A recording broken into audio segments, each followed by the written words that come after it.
Kicking off a great weekend of mixed martial arts fights. We got Bellator 272, Kyoji, Horiguchi taking on Sergio Pettis in the main event. Now, both these guys, former flyweight contenders in the UFC, currently two of the top bantamweight mixed martial artists in the world. This is a great fight. This is a stacked card as well. In my opinion, for a Bellator card, this is very much so a stacked card, top to bottom. There's a lot of fights I want to dig into. With no further ado, strap up your seatbelts, buckle in. It's time for some Bellator talk.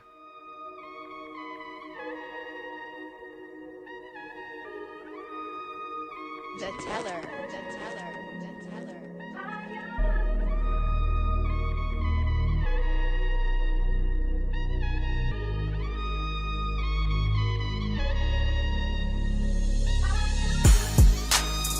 It's another day. Left jab, right jab. This is MMA. Mixed martial arts, quick body parts, undefeated when I pick 'em. Who the champ, who the victim? Looking in my crystal ball, I predict the winner. Never stop fighting. If you lose, keep your chin up. Know how the game go. I'm a smart fella. Welcome to the show. This the MMA fortune teller.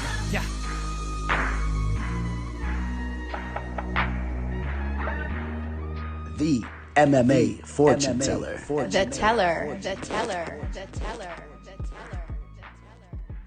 What is up, you guys? Bellator 272 taking place Friday night, as it should be. I couldn't stand when Bellator was doing cards on the Saturday night, trying to compete with the UFC. This is the way it should be. Gives us something to look forward to on a Friday night. It's an excellent card taking place in Uncasville, Connecticut, where Bellator tends to do a lot of shows. So luckily for everybody living in Uncasville, Connecticut, you guys can watch a lot of Bellator events, which is good stuff there. Now, we'll talk about some of the key fights in this card, especially the ones we're going to be getting into here on the show. Of course, all the main card fights, going from Johnny Eblin taking on Colin Huckbody all the way to the main event. But we're also going to be talking about Kamaka making his Bellator debut against John De Jesus. We're going to be talking a little bit about Spike Carlisle taking on Dan Moret, two former UFC fighters. And then I'm actually excited for the first fight of the card, Kyle Kirchner taking on Oliver Encamp. If you're familiar with Oliver was also a former UFC fighter. He got thrown into the fire at a very young age, and Kyle, a very decorated wrestler who a lot of people are high on, so that's a good fight there as well. We will be starting things off there. If you guys could, please hit the like button on this video for me. Please do. Hit the subscribe button.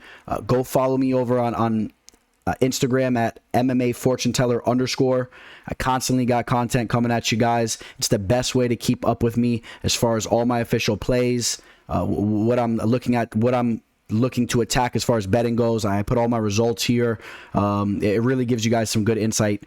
Plus, you get my full card predictions as well for each UFC event. I'll try to throw the Bellator event on here as well. Clips of interviews, all that, man. Please go follow me over there. You can catch me on Twitter as well, the MMA Teller. And I did mention that for some reason in my settings, I had my messages set where nobody could send me a DM, which was weird, unless we were friends or something like that. But I got that fixed. So feel free, if you're on Twitter, you can shoot me a message there as well. And I think it's about that time. We're going to jump right into Bellator 272. Let's slide down to the first fight of the event. Kicking things off in the welterweight division, Kyle Kirchner taking on Oliver Encamp. Let's talk about Oliver here for a second. If you guys don't remember him, at one point in time, he was a guy that was thought of to be a pretty hot prospect in the game. Fighting in the UFC, I believe he was only 25 at the time. He was undefeated, but he really had some tough matchmaking. You know, he only had 2 fights in the UFC, and he takes on Nordine Taleb, who at the time was a way more developed and groomed, polished fighter. I mean, he was a guy that was older. He was a very professional guy. Everybody that knows Nordine Taleb's work ethic and all that. I mean, this was just a man fighting a kind of a kid at the time. That was a tough fight for him. Then he gets Danny Roberts in the next fight, who's an electrifying striker, who's been working with Henry Hooft. I believe at the time that was with the Black Zillions, possibly, or you know how that gym constantly was changing names, but it wasn't what it is right now. It wasn't Sanford MMA. But still, Danny Roberts, a nasty striker, and he gets the knockout there. And then Encamp gets his walking papers. Since then, he's won 3 in a row. You gotta like the records of the competition he's fighting over in Bellator: 17-5, 18-3. The Lewis Long fight. This is a fight you're going to want to look into. It shows the diversity and the unorthodox nature of his striking, where he got that nasty spinning back fist. It was more so a spinning back elbow, if you ask me, where he got that knockout. But Lewis Long did get a takedown in that fight. And when he got a takedown, Oliver was very good at working his way to the cage, getting back up to his feet. And that's something that you definitely want to keep an eye on, because his opponent, Kyle, is a nasty wrestler, an Oklahoma State wrestler, similar to the former champion here, Johnny Hendricks, getting in some work with him. Comes in phenomenal shape. And with no question, he's a guy that definitely has a wrestling base. That's what he's about here. I think that's going to be his key to victory. I think he's going to want to really push the pace, solidify some takedowns, and try to hold Encamp down. But you know what? I think that Encamp is more of a well-rounded mixed martial artist. I think that he's been being groomed into the fight game more from an earlier age as a complete mixed martial artist, where Kyle has the wrestling base, which is always a great thing as well. But I think Encamp has shown he's been working on his takedown defense and his get-up game. If he keeps it on the feet, I think he takes this fight. Again, when we talk about Kyle, the one loss that he had was that Cameron Lachinov fight, the former Ultimate Fighter contestant. That was the fight where Cameron had his hands dropped and he was eating Kyle's shots. I would have liked to see Kyle really put him out there. He had some free shots in him, couldn't really do anything with it there. He loses the unanimous decision, bounces back with a nice victory over Leven Chokeli, who was an undefeated Georgian fighter at the time. He's still Georgian, he's just not undefeated. And this is a good fight here. I'm going to edge Oliver Encamp. Take a look at the live line real quick. Oliver is a slight dog, right around a plus 110. I like the kid. I really wanted to see him hang around in the UFC a little bit longer. I was a little disappointed when he got cut. But this is a big fight for him. If he could string off 4 victories in a row over at Bellator, get a big win over a very polished wrestler, and can show his overall MMA skills, I think this would be a very big win for him, and you'll start to finally see him fight up at the top of these fight cards over in Bellator. At least that's what should be happening, in my opinion. I don't know exactly what they're doing over there, why they got him fighting at the first spot of the card. Maybe they're just trying to show that these cards are a little bit more stacked. They're trying to make them look more stacked by having a recognizable fight, kicking things off, almost trying to pretend to be the UFC in a way. But they're getting there. Bellator's getting there. Oliver Encamp is the pick. And talking about these Bellator cards being more stacked than ever, you got Spike Carlisle and Dan Moret fighting in the second fight of the card.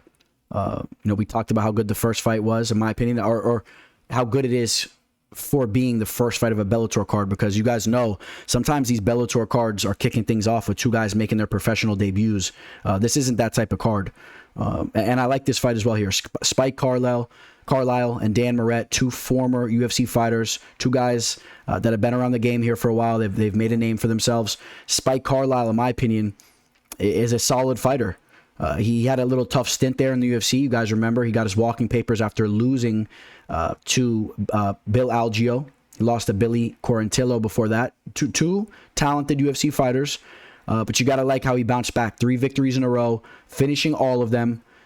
Spike Carlisle is a guy that is a well-rounded fighter. He's dangerous on the feet. He's explosive. He has some solid grappling as well. And he's a guy, in my opinion, that it was lacking a little bit of something at the top level that was maybe based on experience a little bit. He starts off very, very strong. We've seen him kind of fade in fights. Yeah, he's a little bit muscle-bound. I think that he needs to figure out who he is as a fighter and figure out how he needs to pace himself for 15 minutes. The Billy Q fight was a great example. Really, the Bill Algeo fight too. He started off strong. You saw him kind of fade. Needs to work on his technique a little bit. Maybe not try to go in there and really just take everyone's head off, but focus in on the volume strikes and the technique. He's got to be able to hang with these guys that can really go in there, survive his onslaught, and then pepper him up. That's kind of how I look at him as a fighter, but I think he does have a lot of potential. And I'm always excited to watch him fight. He does exciting stuff. He'll do a backflip. If you're on the ground or on the mat, this guy will do a backflip and try to cannonball on your head. I mean, he's that type of fighter. He's exciting to watch. And now he is, as a professional, he's 28 years old, and he is 12-3. 15 professional fights. Now, Dan Moret, He's been in there with some very tough competition. Gilbert Burns, former title challenger. He's been around the block. He has 21 professional fights. Take a little look at what he's been doing. He's 35 years old, and on a 2-fight winning streak, took out Kyoji Yamauchi. That's a big fight there. That's a very big fight. I like Kyoji, very talented grappler. His 3 losses were against Gilbert Burns, Jared Gordon, and Alex White.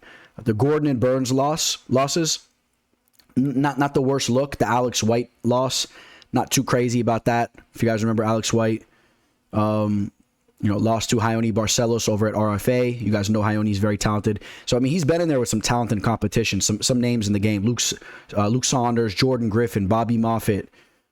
He's no stranger to fighting talented fighters like Spike Carlisle is. So, now the thing is with Dan Moret, man, he's a crafty southpaw.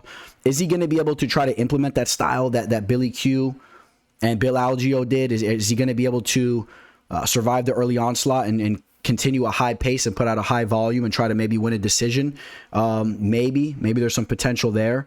But watching him on the feet, I'm just not really too excited about what I've seen. Again, breaking down tape on him and seeing him in the past, I think that Bill Algeo will be a little bit more crisp with his shots, a little bit more explosive and powerful. And I expect Spike to be very confident, winning some fights here in a row, getting that confidence back with 3 victories, looking to really remain a big name in the game, or become a big name in the game if you don't really feel he's at that level yet. But seeing interviews with him and seeing some of the posts that he's put out there, this is a guy that really strives to be a top-notch fighter. I like Spike here. We'll take a look at the live line, and Spike is a slight favorite, right around a -120 against Dan Moret at coming back at even odds. So I think that we see the recipe in that fight. Can Dan Moret implement that type of style that we talked about? I'm going to say that Spike continued to craft his game here, and it's going to look like the best version that we've seen of him. And Spike Carlisle, 28 years old, so definitely room for growth. And this will be taking place at a catch weight at 160 pounds. So keep that in mind as well, as Spike does carry some muscle that might benefit him. He's a little bit more of the naturally bigger guy, I believe. A little bit shorter, but I guess you wouldn't say the bigger guy, but definitely the more stocky and bulkier man. He's a solid dude, but Moret will have a decent height advantage and a slight reach advantage. But we'll see how Spike looks coming into this fight here. I got Spike to win the fight. We got a very, very exciting fight here. Kai Kamaka III taking on John De Jesus. This is definitely a fight you guys do not want to miss. You guys know Kai Kamaka is constantly engaged in entertaining fights, and John De Jesus is an exciting fighter as well. He's nasty on the feet. This has all the makings to be a war, in my opinion. I really do believe that. Kai Kamaka, making his Bellator debut, had a little tough end of the road there in the UFC. He had that first victory against Tony Kelly. It was a very tough fight, and then he had 2 losses in a row. Got beat up by Jonathan Pierce bad. Lost to TJ Brown in a fight that was somewhat questionable. Some people thought that he did enough to win that fight. He definitely had moments in that fight. And then the Danny Chavez fight, that was a majority draw, and that was based off a point deduction, if I remember correctly. So Kai really had a tough time those last 2 fights. Those easily could have been 2 victories in a row, and he still could be a UFC fighter. But everything happens for a reason. Maybe this is the best thing that could have happened to him. He might come over to the Bellator scene and become a household name over here. I've had the pleasure of chatting it up with him. I'll definitely be throwing some clips on my Instagram from the interview that we had. He's an awesome dude. He's 26 years old. Way more room for growth than John De Jesus at this point in time, in my opinion. But John De Jesus is a nasty striker. If you're not familiar with John De Jesus, well, here's a picture of him getting knocked out by Aaron Pico. And that was the fight where, they had a little bit of bad blood going into that fight, and we saw a side of Pico that you don't normally see. Pico was chirping over him, chirping at his coaches. That was a nasty fight if you want to pull that up. But, he just got caught slipping with his defense there and got tagged, and Pico is just a beast of a man. But don't get it twisted. De Jesus does have some nasty striking himself. Coming off a victory over John Teixeira, and before that, winning a couple fights in a row there. And, break down the tape on him. He's a nasty striker. I think that he could definitely hold his own with Kai on the feet. Kai is a dangerous striker as well, but definitely has holes in his striking defense as well. which is why I think this has all the makings to be a real barn burner type of fight. I really do believe that. John De Jesus is going to have a 7-inch reach advantage. He's 2 inches taller, a little bit more of the lengthy guy, a little bit older, a little bit more professional experience. But Kai Kamaka has been around the MMA game since he was just a little boy. If you guys remember the interview I did, I mean, he comes from a fighting family. He was born into it. And got to roll with my boy Kai here. But I do think that this is a close fight. I do think this is a close fight. De Jesus is going to have that reach advantage to try to work with. He's a pinpoint striker at times, and Kai will give him some opportunities. So don't be shocked if De Jesus really cracks him up a little bit. But I think that Kai, when he's going on all cylinders, he's a very talented fighter. Sometimes I think it's a little bit of a head situation with him. It's a head game. I think he needs to really put his head on his shoulders. It makes cerebral decisions in there, slow things down at times, and kind of analyze what's going on. Sometimes he just really just jumps into the fire. And but I got to roll with my boy Kai here. I think Kai could just be the more well-rounded fighter and could hold his own in the feet and just go in there and land some big shots, maybe mix in some takedowns. And don't be surprised if he gets a knockout as well. As we've seen De Jesus knocked out recently, it's definitely possible. We take a look at the live betting line here. Kai Kamaka, a 2-1 favorite, up to the -220 range. I'm not sure how comfortable I am with that. I like Kai to win the fight, but I don't know. Maybe more value on De Jesus there, but maybe not at the same time. I don't know there. It's a close fight. Maybe the line is accurate. 2-1 odds coming in on Kai Kamaka in his debut. Maybe because he has that UFC name, people are a little bit high on him, not really understanding how dangerous De Jesus is as well. Yeah, I gotta favor that the line's off a little bit there, even though I'm rolling with my boy Kai. That's what it is. Another fight to keep an eye on: Alexander Shabliy taking on the streaking Bobby King. A decently known name outside of the UFC and whatnot. Bobby King, if you're familiar, a tough fighter. Alexander Shabliy, though, this is a guy that a lot of people are high on. He's 20-3 as a professional. He's coming into this fight as a massive favorite, a -1,000 favorite. And speaking of big time favorites, we're gonna go to the main card here. Johnny Eblin, also a giant favorite over Colin Huckbody. I think we all know the reason why here. Johnny Eblin, the guy that does have some wrestling experience, and Colin Huckbody, a guy that we've seen taken down a little bit. We've seen him struggle with his takedown defense at times, and I mean the line is really crazy here, and it says -1,000 here, but I'll jump right to the live line. It's actually as high as a -1,500 right now. We're talking about Valentina Shevchenko type odds here on Johnny Eblin, who is undefeated, but definitely, in my opinion, needs to show a little bit more. Yeah, I mean, he's definitely taken some guys down and smashed them up. I mean, you want to see him be a little bit more polished on the feet, and of course, he'll be working on that. Training out of American Top Team, that's a big deal there.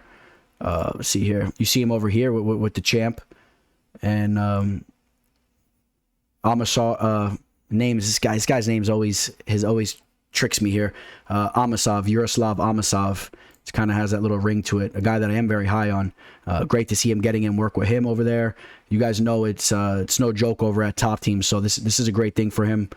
And putting in work with Jorge, all the household names. There's no doubt there's a world of potential for him as you see him as he's working on his striking and whatnot. Believe he wrestled over. Trying to remember exactly where he wrestled. Excuse me there. But does have some solid wrestling behind him.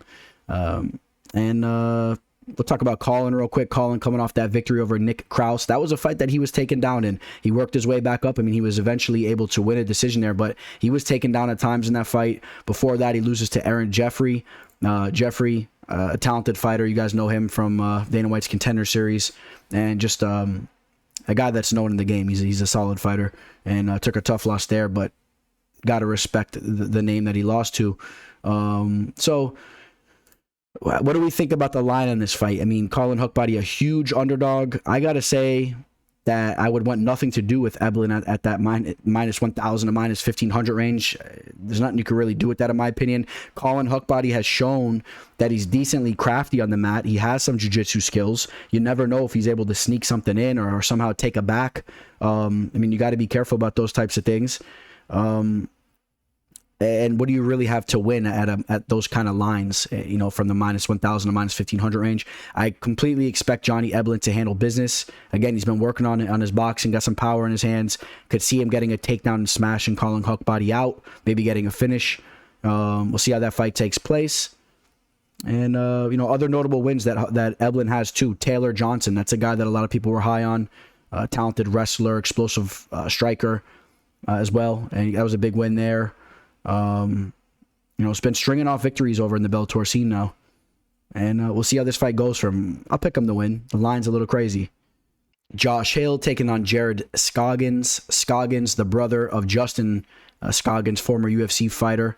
I believe a former UFC fighter. I haven't really heard from him in a long time. I got to look him up, see what he's doing.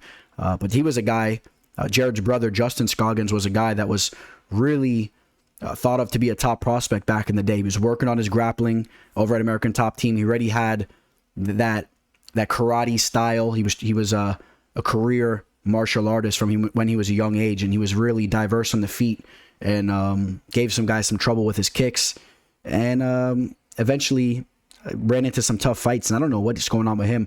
But Jared Scoggins, 10-1, hasn't been extremely active. If you take a look, I mean, at his last 5 fights, they date back almost to 5 years ago. You're talking about almost an average of 1 fight per year.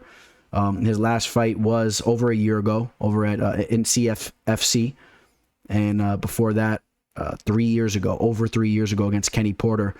So looking to get back into the game a little bit here. He's still only 26 years old.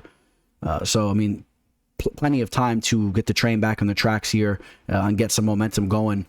His one loss came by way of unanimous decision against Jesse Bazzi, and that was back in 2017 there. You know, as far as notable names on his record, not a lot of big names. He has a fight over in LFA that he won against Juan Puerta. Maybe the more notable name, Cody Durden. Okay, we got Cody Durden here, who was undefeated at the time. That's probably the biggest victory there. To Cody Durden with just a victory in the UFC just recently.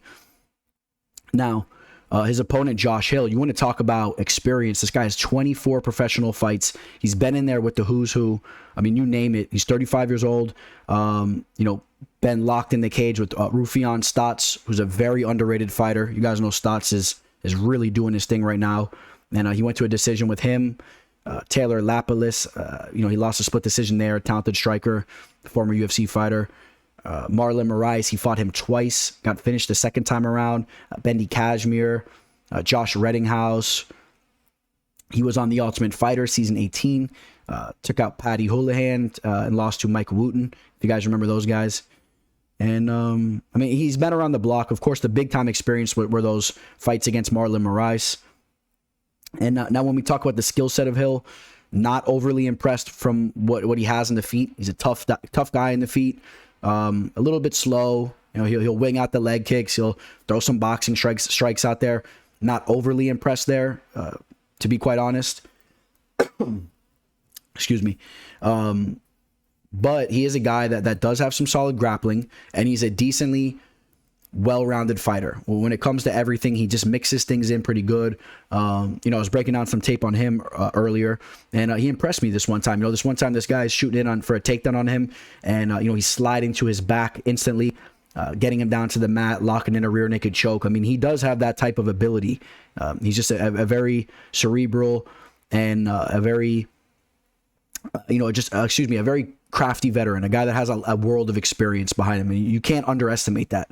A guy that's been in there as many times as he has. And we'll take a look at what he's been doing as of recently. We talked about how Scoggins hasn't really been that active. So he's fought within the year, took that loss to Stotts. That was just 6 months ago. Then he's fighting Eric Perez, Vinicius Zani, Gilbert Aguilar, getting the rear naked choke there, which has been somewhat of a theme throughout his career. He likes that rear naked choke. And then Jesse Arnett, and all 5 of those fights took place within the last 2.5 years. So not extremely active, but definitely more active than Scoggins here. This is a very interesting fight. The line is very close, and I think for a good reason. This is kind of a hard fight to really put your finger on. Again, with Scoggins not being so active, Scoggins has the striking edge, in my opinion. But will Josh Hill be able to close the distance, kind of wear on Scoggins, maybe get a takedown, try to work some grappling there? I'm going to go with Jared Scoggins. I think that if Scoggins can keep this fight on the feet, I think that he'll win a decision there. Or if he's able to work up a finish, not really expecting that, but we'll see what he could do on the feet there. I think that he definitely outpoints Hill on the feet. Excuse me, guys. Yeah, I'm gonna edge Scoggins. We'll take a look at the live line, and let's see here. As stated, it's pretty much a dead pick'em here, 110 to 110, pretty much dead even on all books. So you could pick your poison, as I like to say.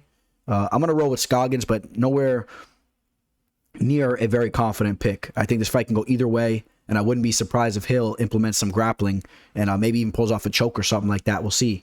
But I'll take Scoggins. I feel like he's a little bit more dangerous on the feet, a little bit more active, and I think there's maybe a little bit more likeliness we see him be able to stuff those takedowns or get the fight back up to his feet. We'll see how that fight takes place.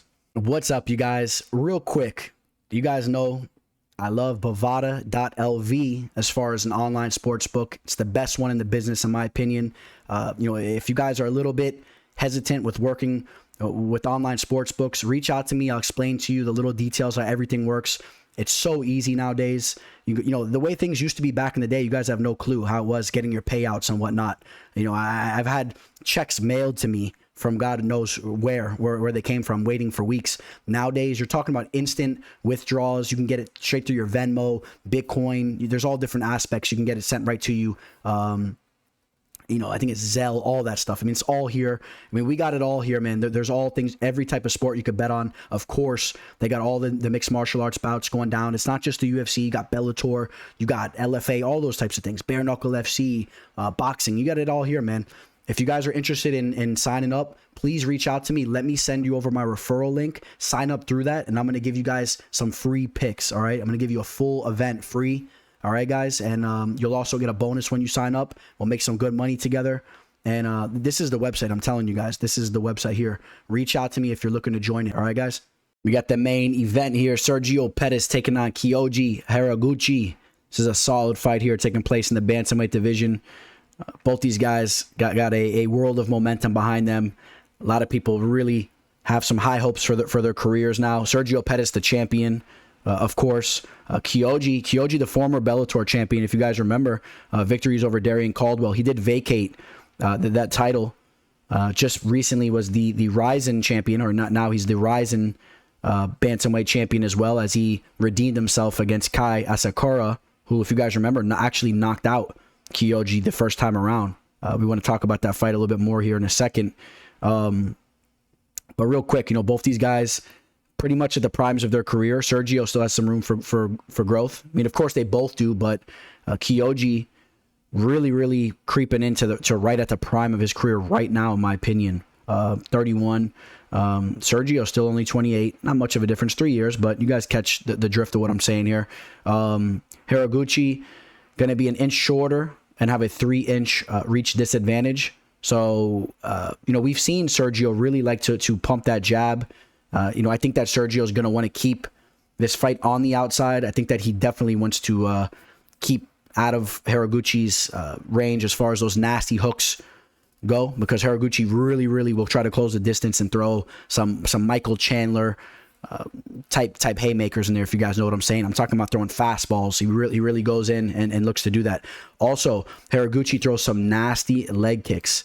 Breaking down tape on him, I'm telling you guys, this guy really whips the leg kicks. He looks to shut your calf off.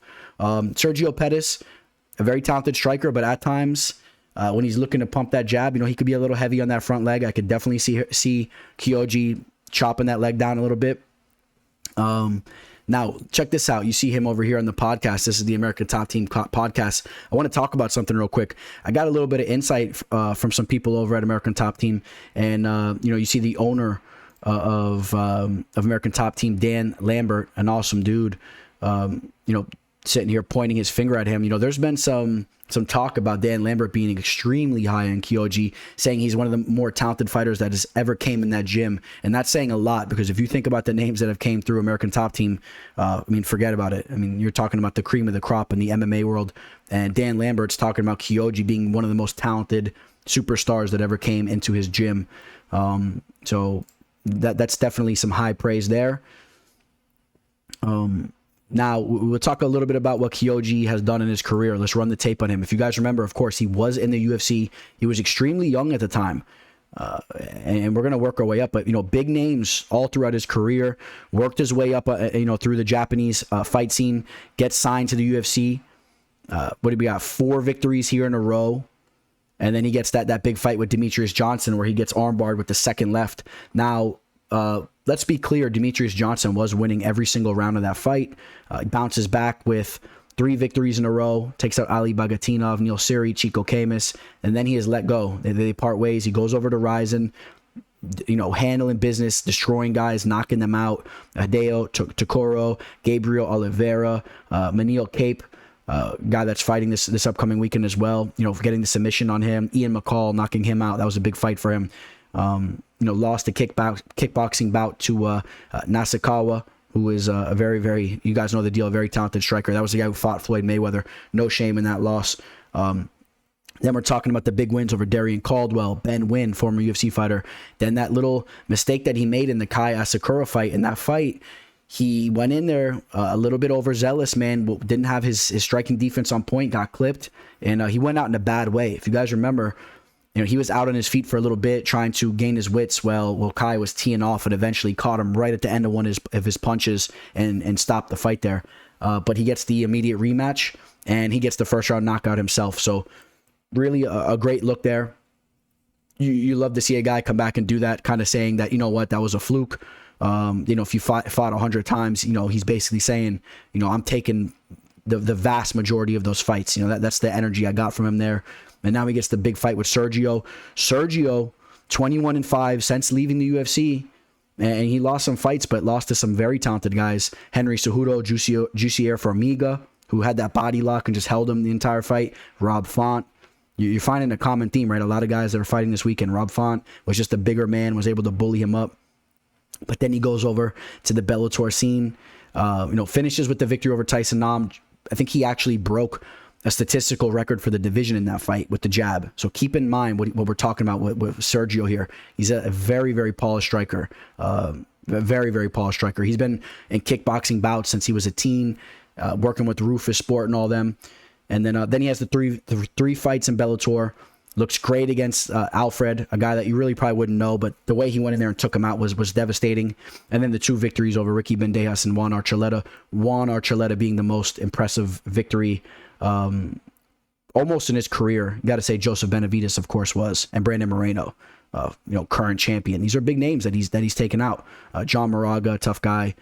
So Sergio is very legit. Of course, the little brother of Anthony Pettis, but that's not what's going on these days. He's the current champion. Anthony Pettis lost his mojo. Sergio's running things for the Pettis brothers, and now he has a chance to really make a name for himself in the game, carve out a big time name in the game. You take out Horiguchi, you're gonna get some props there, man. All right, so how do I see this fight going down? I think this is a very, very close fight. We need, if you want Sergio to win, you're gonna need him to stay on the outside, pump the jab, and if Horiguchi gets a little crazy in there and is looking to take Sergio's head off, Sergio has the ability to hit him with the counter shot. He has pinpoint accuracy. And don't be surprised if he puts Kyoji on Queer Street. We've seen it before.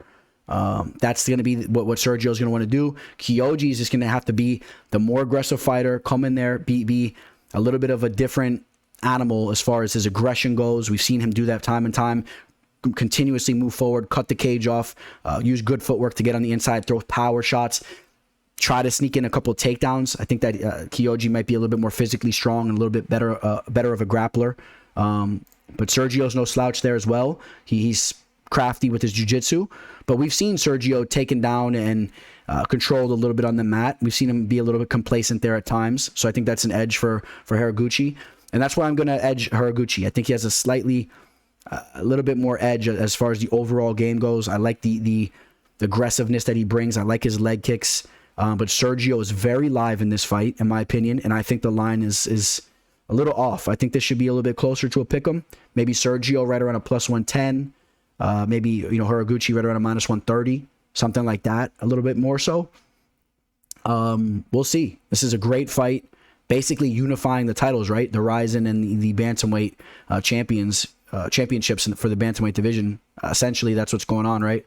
So, just keep in mind, though, man, Horiguchi has been grinding over at American Top Team. Some of the best of them for years, and he's been coming in from Japan for years now, and is no joke here.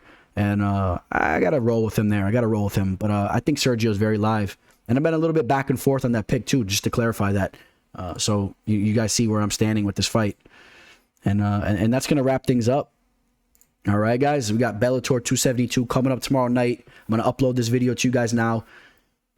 I might possibly have some action on this card. I already have 3 UFC plays locked in. Don't hesitate to reach out to me. I'd love to work with you guys. If you guys are interested in my pricing, reach out to me. I got my email scrolling below, my Instagram, my Twitter. Shoot me a message on any of those, and I would love to talk to you guys about my pricing, and I would love to work with you.